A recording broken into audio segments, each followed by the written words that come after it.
9R2R3, série 62. Question 1, 725 plus 196. Donc là, c'est du calcul mental, on peut poser. Donc, 5 et 6, 11. Donc je mets 1, je retiens 1. 2 et 9, 11, plus la retenue, 12, je retiens 1. 7 et 1, 8, plus la retenue, 9. Et donc on obtient 921. Question 2. 700 divisé par 50. Alors déjà, si on simplifie tout par 10, c'est la même chose que 70 divisé par 5. Et ça, on est censé connaître, quitte à poser l'opération, c'est 14. Question 3. 558 moins 394.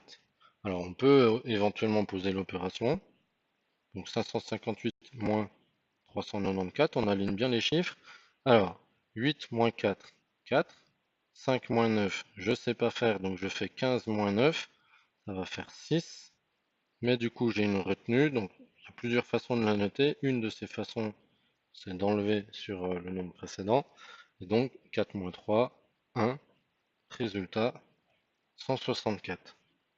Question 4, moins 78 plus 42. Donc là, c'est opération sur les nombres relatifs. Ici, c'est le moins qui va l'emporter, puisque 78 est une distance à 0 plus importante que 42. Donc, directement au résultat, je mets moins. Comme ça, je ne l'oublie pas. Ensuite, il y en a un qui va dans les négatifs, l'autre dans les positifs. Donc, on ne va pas cumuler le 78 et le 42, ça ne va pas s'empiler. On va mettre la différence. La différence entre les deux, c'est 36.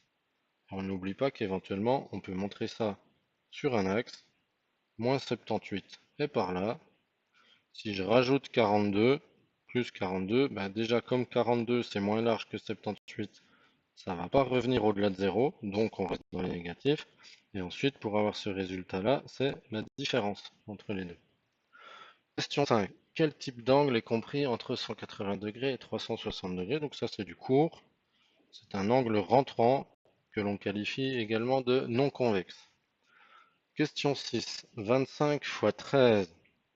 Alors, on peut décomposer le calcul en disant par exemple que c'est 25 fois 10 plus 25 fois 3, donc on en aura bien 13 en tout.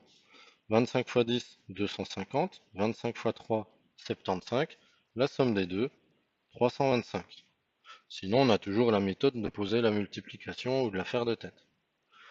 Question 7. Je suis un triangle avec trois angles isométriques mesurant chacun et je suis. Déjà, si on a trois angles isométriques dans un triangle, on sait que c'est un triangle équilatéral et donc chaque angle fait 60 degrés et du coup, je suis, on vient de le dire, je suis équilatéral.